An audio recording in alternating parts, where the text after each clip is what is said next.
Hey everyone, Josh Hawkins here. This is episode 76 of Opening Up the Gospels. In the last two episodes, I looked at the all-important scene that's narrated in all four Gospels, the feeding of the 5,000.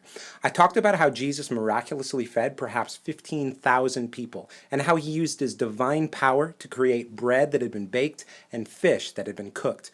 I talked about some of the parallels between the feeding of the 5,000 and Moses and the manna in the wilderness, and how the people recognized that parallel and sought to make Jesus the ruler by force. But Jesus sent his disciples away and withdrew to a mountain by himself. Let's rewind for a second before we read the text, and let's look at a simple timeline. All of the events we've been looking at in these past few episodes happen in the span of only a few days. So first, Jesus sends out the disciples, and they go out to preach and heal and to proclaim the message of repentance. Though we don't know for exactly how long, it probably wasn't a long time that they were out. And at some point while they're out, Jesus hears about John the Baptist's death. Then the disciples return, and the crowds are huge, and they can't even find time to eat a meal. Perhaps it's mid-morning or so, though we can't be sure of the exact time. Jesus then calls them away for some solitude and to hear how things went after he had sent them out, and they head off in a boat to the other side of the Sea of Galilee. But the crowds see Jesus leaving, and they anticipate where he's going, and they're running to the other side. Just as things settle down on the boat and they're enjoying company with one another, they near the shore and they see huge crowds gathered there just waiting for Jesus. And Jesus then spends the entire rest of the day ministering to them. Then, instead of sending them away after a long day, he creates bread and fish and feeds them all. And then, like we saw in the last episode, he withdraws to the mountain by himself after sending the disciples back to the other side on the boat. It's from here that we pick up the narrative. So let's read today from Mark chapter 6. And after he had taken leave of them, he went up on the mountain to pray. And when evening came, the boat was out on the sea, and he was alone on the land. And he saw that they were making headway painfully, for the wind was against them. And about the fourth watch of the night, he came to them, walking on the sea. He meant to pass by them, but when they saw him walking on the sea, they thought it was a ghost and cried out, for they all saw him and were terrified. But immediately he spoke to them and said, "Take heart, it is I. Do not be afraid." Now I'd imagine the disciples were a little confused at this point. Why would Jesus send us away? Didn't he just want to spend time with us? And what was the deal with the crowds? I mean, they wanted to make him a ruler after everything that just happened and what they experienced. I mean, even Moses talked about it.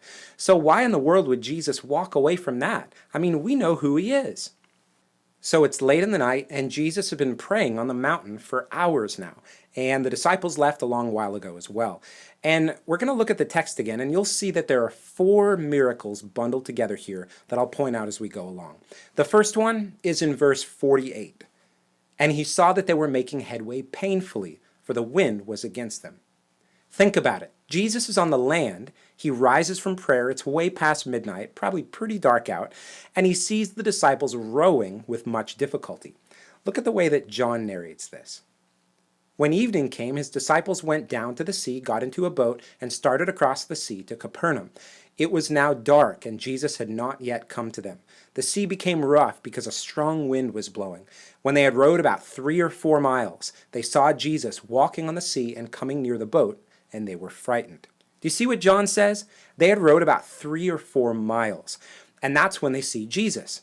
Now, if these experienced fishermen had been rowing for hours already and Jesus comes to them when they were 3 or 4 miles out from shore, how far out were they when Jesus saw them straining at rowing? I mean, surely it must not have been 50 meters or something. So here's my question.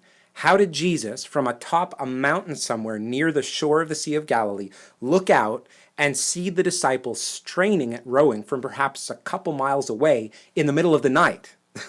I think that's miracle number one. Jesus saw their effort from such a far distance away. I really think it obscures the text to make some sort of spiritual seeing or spiritual perception here, because it says that Jesus sees them straining against the wind. Oh, don't try to explain it away. Just marvel at how awesome Jesus is here. Well, Mark goes on and says that at the fourth watch of the night, Jesus starts walking on the sea and comes to them. In the first century, the fourth watch of the night took place between 3 a.m. and dawn around 6 a.m.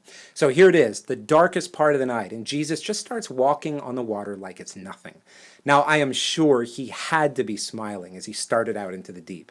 This is the most joyful man alive we're talking about here. And there's absolutely no rest for the disciples' amazement.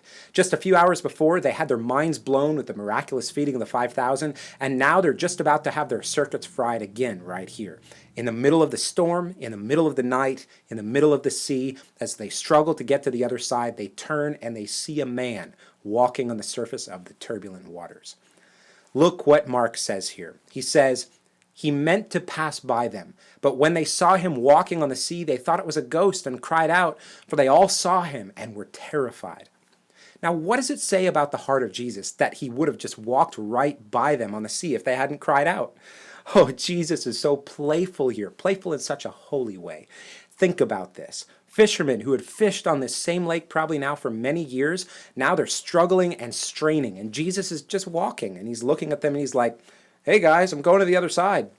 And so they all are screaming and freaking out because they're terrified. And that's what causes Jesus to stop. Unbelievable. And what was Jesus' response? Hey guys, don't worry, it's me. Now the words in the Greek here mean much more than it is I. The words ego eimi are much more powerful and significant than we may realize.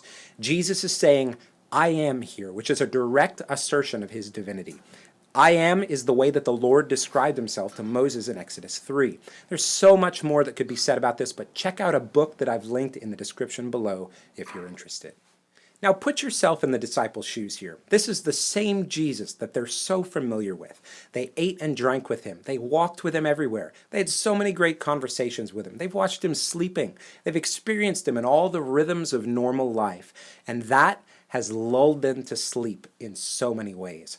And then all of a sudden, he just shatters all of that and blows their minds by doing something that they never expected. I mean, it's not like the disciples were expecting Jesus to just meet up with them on the water, right? I'm sure they thought, well, yeah, he'll just meet up with us at some other point in the future, I guess. Don't know what he's doing on that mountain. But again, this must have just been so odd to them because they had just come back from their mission to the cities of Galilee, and the whole point of getting away was to spend time together and rest. And then Jesus just says, hey, get in the boat. I'll see you later. I mean, there's so much more to this beautiful scene, so let's keep going. Let's read Matthew 14. But immediately Jesus spoke to them, saying, take heart, it is I. Do not be afraid. And Peter answered him, Lord, if it is you, command me to come to you on the water. So he said, come. So Peter got out of the boat and walked on the water and came to Jesus. But when he saw the wind, he was afraid, and beginning to sink, he cried out, Lord, save me. Jesus immediately reached out his hand and took hold of him, saying to him, O you of little faith, why did you doubt? And when they got into the boat, the wind ceased, and those in the boat worshipped him, saying, truly you are the Son of God. Matthew alone records Peter walking on the water. And along with Matthew, Mark and Luke record the third miracle that took place here. As soon as Jesus got into the boat, the wind ceased, just like what happened in Luke 8 when Jesus calmed the storm. So that's miracle number 3. If the disciples aren't freaking out already, they will be soon because there's one more miracle in this scene. Check out John chapter 6. But he said to them, it is I, do not be afraid. Then they were glad to take him into the boat, and immediately the boat was at the land to which they were going. Did you see that? John just said that immediately the boat was at the place that they wanted to go to. Crazy. So let's recap all of the miracles we see in this scene. First, miracle number 1. Jesus sees the disciples straining at rowing from several miles away. Miracle number 2. Jesus walks on the water and then calls Peter out there with him. That's crazy. Miracle number 3. As soon as Jesus gets into the boat, the windstorm stops.